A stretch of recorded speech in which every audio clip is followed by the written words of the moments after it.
let's get into this first video. Let's break it down.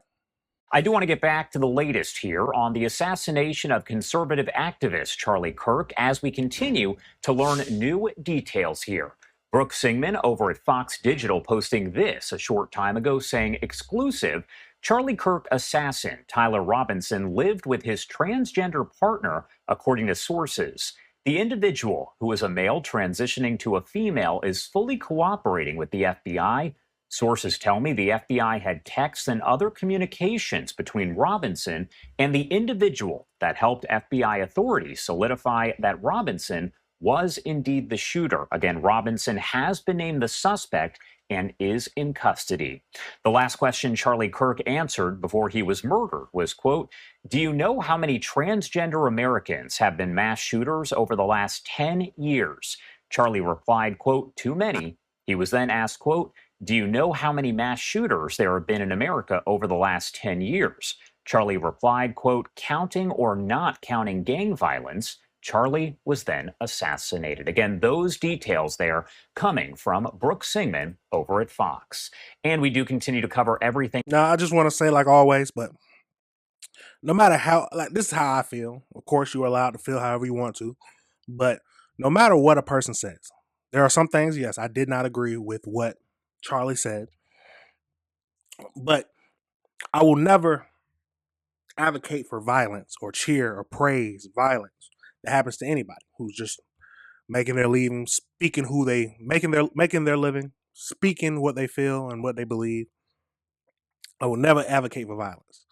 I would just main thing is just have a debate with people. If you disagree with them, debate about it, and just hey, that's all we can do. But let's keep going into this. Let's keep going. Related to the assassination here as we learn more about what to expect in the coming days. The Utah County District Attorney now saying that 22-year-old Tyler Robinson, seen in these mugshots here, will be formally charged with Kirk's murder Tuesday ahead of his initial court appearance. And it also seems that Attorney General Pam Bondi and the DOJ are weighing the idea of federal charges in that case.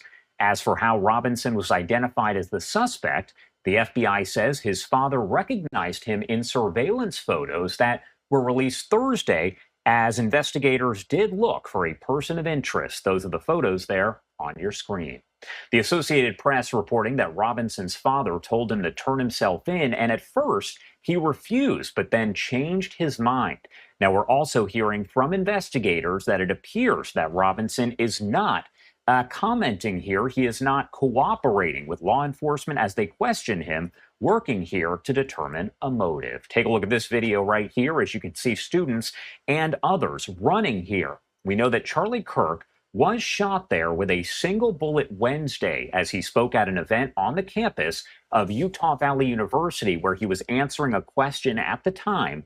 Video released by the FBI had shown the suspected gunman on the roof of a nearby building and then climbing down. The agency saying they found a rifle nearby in a wooded area as well as bullets that had messages written on them.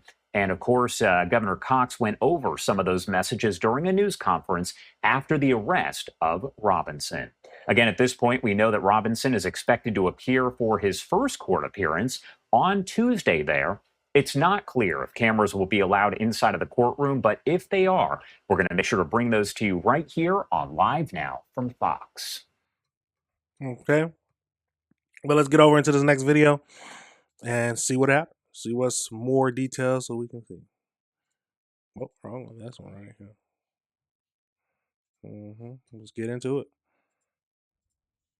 Investigators say they're still searching for a motive in the assassination of political activist Charlie Kirk as he spoke at Utah Valley University last week. Sources telling ABC News the suspected shooter, 22-year-old Tyler Robinson, turned himself in after his father recognized him in these photos and urged his son to come forward. Those sources say the suspect initially said no, but later changed his mind. He has not confessed to authorities. He is not cooperating. But all the people around him are cooperating. In a brief phone interview with NBC, that's good. That's good. They said that he's not that the people around him, even though he's not cooperating, the people around him are. So that's good.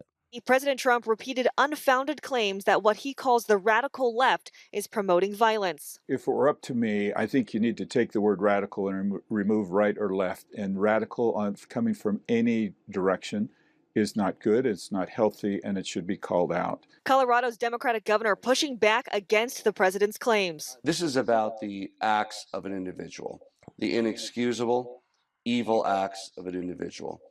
And there have been more of those in different places at different times. The assassination of the Speaker of the Minnesota Assembly, the shooting here in Colorado. Whatever motivates these acts, the fault and the responsibility lie with the perpetrator. The suspect is Exactly. He's 100% the fault. It lies with the people who did it. being held on suspicion of aggravated murder, obstruction of justice, and felony discharge of a firearm. Charges are expected to be formally filed on Tuesday. Utah's Governor Spencer Cox continues to call for unity as the country recovers from another act of political violence. Every one of us has to make a decision. Are we going to hate our neighbor? Are we going to hate the other side? Are we going to return violence with violence? Or are we going to find a different path? Jacqueline Lee, ABC News, Orem, Utah. Yep. There's no need for political violence anywhere. That's my thoughts. We talked about it the other day with France. Any kind of violence, the best way to fight against what you believe is right, or fight against what you believe is happening that is wrong, and if you want to protest, is to do it peacefully. That's my thinking. But let's get over into this next video. This one looks like that the FBI director says that Tyler Robinson allegedly justifies shooting in some unveiled text messages. So let's get over into that and see what it's talking about.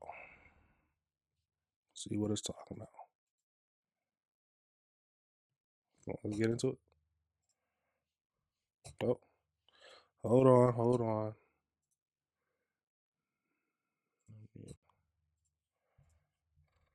Patel Cash, thanks for being with us. Is there an investigation into a wider plot? Sean, thanks so much for having me. And because President Trump and the Attorney General have prioritized resources to this all-important investigation, we're dedicating every asset we have to run the reverse daisy chain analysis of anyone that was in contact with a suspect that's currently in custody, and anyone he contacted, called, and text messaged and had chats on online social media platforms with. That's the power of the FBI. That's the resources we brought in immediately with our cell phone analytic team to use the cell phone tower data dump system to geolocate specifically where this cell phone was and who had it, and after that, who he was talking to. And Sean, let me tell you a little bit about the information we've collected. We've collected information where, through witness interviews from the FBI and local law enforcement, that he essentially admitted after the shooting and assassination of Charlie Kirk, the suspect admitted to it. Furthermore, the evidence and information will come out. I won't stylize the evidence. The Attorney General is absolutely right. We can't do that. But I will say what was found in terms of information, a text message exchange where the suspect specifically stated that he had the opportunity to take out Charlie Kirk and he was going to do that. And when he was asked why, he said some hatred cannot be negotiated with. Yeah, you're also running an investigation on what's called the Discord chat room, which has scores of people on it, and text between the suspect and the partner. Mm-hmm. I assume that those discussions are ongoing? Absolutely. In order to properly adjudicate this matter and let law enforcement hand off information into evidence for a court of law for prosecution, we have to go out and get search warrants. We have to go out and get search warrants of the identifiers that were then built off of the prior search warrants. And we are doing that. And we are going to be interviewing scores of people on not just these chats on Discord, but any communications that this individual have. We've seized multiple electronic devices from the home of the suspect and his romantic partner. We've got computers, we've got laptops, we've got gaming systems, we've got cell phones. All of that is being triaged by the FBI because that's what we do. And the resources that the Attorney General has dedicated to this mission is allowing us to move at the speed we have. As you said, 33 hours. 33 hours, Sean, this individual is apprehended. And on the night... Let me ask you, Because 33 hours, and I did mention Luigi Mangione, and I did mention the Sarnoff brothers in the Boston bombing, and I did talk about the Centennial Park bomber Eric Rudolph and Ted Kaczynski. 33 hours, 2 hours after the video footage was enhanced and released, the suspect's father turned him in, and you got criticized for doing that, and I'm criticized for going out to the crime scene, and I'm having a hard time understanding what people's expectations are.